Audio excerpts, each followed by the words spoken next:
श्री गोवर्धन पर्वत भी बोले श्री राधा। निसंदेह मुझे कोई संदेह नहीं आपके वचन में, जैसा आप कह रहे हैं अक्षरशः ऐसा ही हो जाएगा। अगर मैं आपकी बात मानूं तो ऐसा ही हो जाएगा, पर नहीं, मैं मानता हूं मैं कुंती का पुत्र हूं। मैं मानता हूं कि पांडु के जैसे और पुत्र उनको पिता ऐसे मैं भी पिता कहने का अधिकार रखता हूं। अच्छी तरह जानता हूं आपने जो बताया है कि कुंती के गर्भ से भगवान सूर्य की कृपा से मेरा जन्म हुआ है, मुझे कोई संशय नहीं। पर भरी सभाओं में जब अपमान होता रहा तब न एक बार आपने कहा न एक बार माता कुंती ने कहा कि ये अधिरथ सूत पुत्र नहीं, ये मेरा पुत्र है। जहां मैं अपने बल विक्रम को दिखाने को किया वहीं मेरा अपमान होता रहा। मैं जीवन भर जलता रहा, किस लिए? मेरा क्या दोष था? मेरा दोष आप साबित कर दीजिए।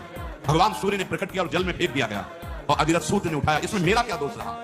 जब मैं कभी अपना बल विक्रम अर्जुन के सामने प्रकट करता तो मेरा उपहास करके मुझे नीचा दिखाया जाता कि सूत पुत्र का अधिकार नहीं राजकुमार के सामने, चाहे वो द्रौपदी के स्वयंवर में हो, चाहे अश्व शिक्षा का पूर्णता का जब प्रदर्शन कराया जा रहा हो तब हो, या किसी भी राज्यसभा में हो, तब क्यों आप नहीं बोले? क्यों माता कुंती ने ये नहीं कहा कि मेरा पुत्र है? तब तो किसी ने नहीं कहा। आज जब ये बात आ गई समझ में कि अब युद्ध होगा ही, तो आप हमको समझा रहे हो किसको? मैं मान रहा हूं आपकी बात सत्य है, पर अब मैं सूत पुत्र ही रहूंगा। और दुर्योधन ने मुझे सम्मान दिया है, जीने की आशा डाल दी दुर्योधन ने। मैं कभी दुर्योधन के साथ अब दगाबाजी नहीं कर सकता। हे वृषणी नंदन श्री कृष्ण, मेरा एक नियम है कि एक बार जिसको वचन दे दिया तो प्राण छूट सकते हैं, वचन नहीं छूट सकते। मैंने दुर्योधन को अपना मान लिया है, अब मैं उसका साथ नहीं छोड़ सकता। जनार्दन, मुझे कोई भयभीत कर सके ऐसा पैदा ही नहीं हुआ। बध, बंधन, भय, लोभ, इनकी ताकत नहीं कि हमारे हृदय का परिवर्तन कर सके। पर जीवन बहुत कष्टमय करने का रहा।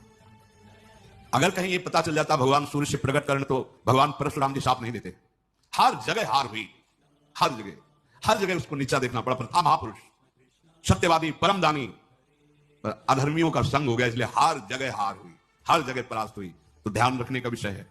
आप सही हो, लेकिन आपने अगर गलत संग कर लिया है तो आपकी भीष्म जी अखंड बाल ब्रह्मचारी महाभागवत, लेकिन सिंहासन पर वचन दिए हुए हैं, इसलिए संग अधर्म का नीचा देखना पड़ा।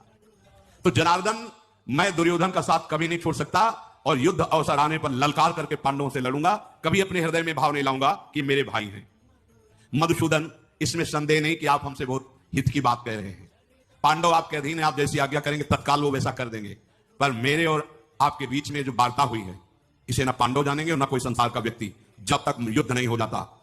और युद्ध में जब मैं मारा जाऊं तब इसके बाद आप इस बात को भले, लेकिन तब तक आप वचन दीजिए कि आप इसे गोपनीय रखेंगे।